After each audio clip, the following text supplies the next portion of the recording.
किसी ने बड़े कमाल की बात कही है कि अगर आप चाहते हैं सारे फैसले हो आपके पक्ष में, ऊपर वाले की तस्वीर लगाइए अपने मन के कक्ष में।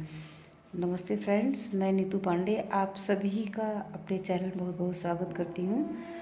आज मैं जो कहानी लेके आई हूँ ये बहुत सुंदर कहानी है, आप लोग ध्यान से सुनिए। एक बिजनेसमैन रहते हैं, वो सारा दिन ड्यूटी करके रात को अपने घर आते हैं। रात को 8 बज चुका रहता है। अपने घर आते हैं तो उनके सिर में हल्का हल्का पेन रहता है। वो आके थोड़ी देर आराम से बैठते हैं, उनका पेन ख़त्म नहीं होता। वो एक कप चाय बनाते हैं, क्योंकि उनकी फैमिली, उनकी बीवी बच्चे उस टाइम पे अपने मायके गए रहते हैं, घर पे रहते नहीं हैं। चाय पी के सोचते हैं कि थोड़ा ठीक लगेगा, बट उनको ठीक नहीं लगता। तो वो सोचते हैं कि एक बार डॉक्टर से मिल लेता हूँ, निकलता हूँ, देखता हूँ। जैसे ही उन्होंने बाहर निकला तो बारिश हो रही थी, कोई गाड़ी वगैरह मिल नहीं रही थी उनको। काफ़ी देर इंतज़ार करने के बाद एक रिक्शे वाले भैया दिखे उनको। उन्होंने आवाज़ दिया रिक्शे वाले भैया को, वो आए, बोले कि हॉस्पिटल चलना है। रिक्शे वाले ने कहा 50 रुपये होते हैं। बोले ठीक है, चलिए हॉस्पिटल चल के आते हैं। रिक्शे में बैठे थे, बात करते करते उनको लगा कि हाँ रिक्शे वाले तकलीफ़ में हैं। बोले भाई आपको प्रॉब्लम क्या है? रिक्शा वाले कहते हैं कि सेठ जी मेरी तबीयत कुछ ठीक नहीं है, बुखार लग रहा है मुझे। कई दिन से सोच रहा था कि अच्छी सवारी कोई मिल जाए तो मैं अपना दवा करवा लूँ। तो उनकी ये बात सेठ जी के मन में घर कर गई।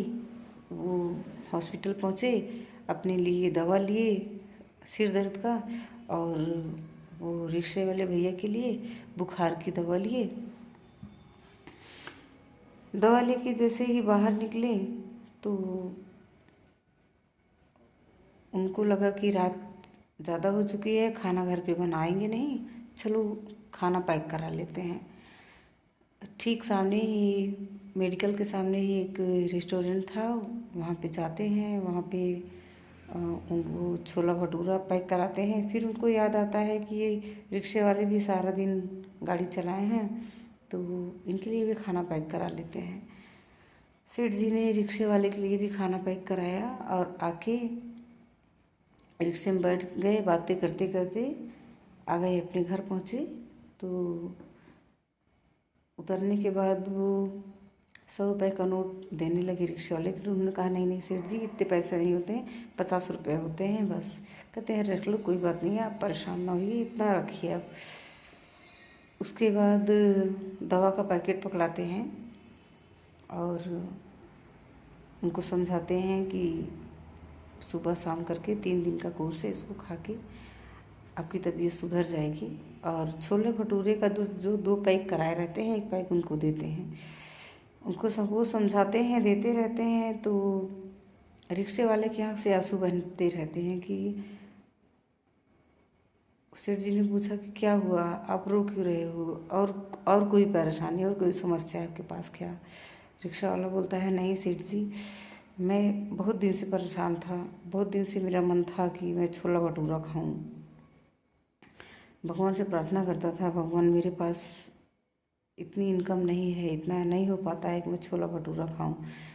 भगवान को याद करके मैं भगवान को धन्यवाद देकर मेरे आंसू बहने लगे कि भगवान कितने दयालु हैं आप, कि आपने मेरी सुन ली। मेरी तबीयत भी, आप इतने अच्छे हैं कि आप किसी न किसी के माध्यम से मेरी ज़रूरत को पूरा करें, मेरी इच्छा को पूरा किए।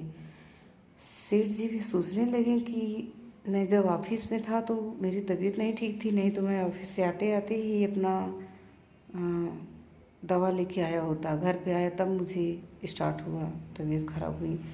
और फिर उनको एक चीज़ और माइंड में आता है कि रेस्टोरेंट में बहुत सारी चीज़ें थी, मेनू में बहुत कुछ था, बट मुझे छोले भटूरे ही क्यों लेने थे। सेठ जी भी भगवान का धन्यवाद करने लगे, भगवान मैं किसी के काम आया।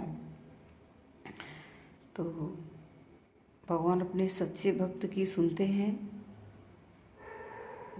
जो सच्चा भक्त होता है, जो मांगता है, वो किसी ना किसी बहाने से भगवान उसका पूरा करते हैं। तो अपने भगवान के ऊपर भरोसा रखिए, अपनों के प्यार और अपनी मेहनत के साथ कर दिखाएं कुछ ऐसा कि दुनिया करना चाहे आपके जैसा।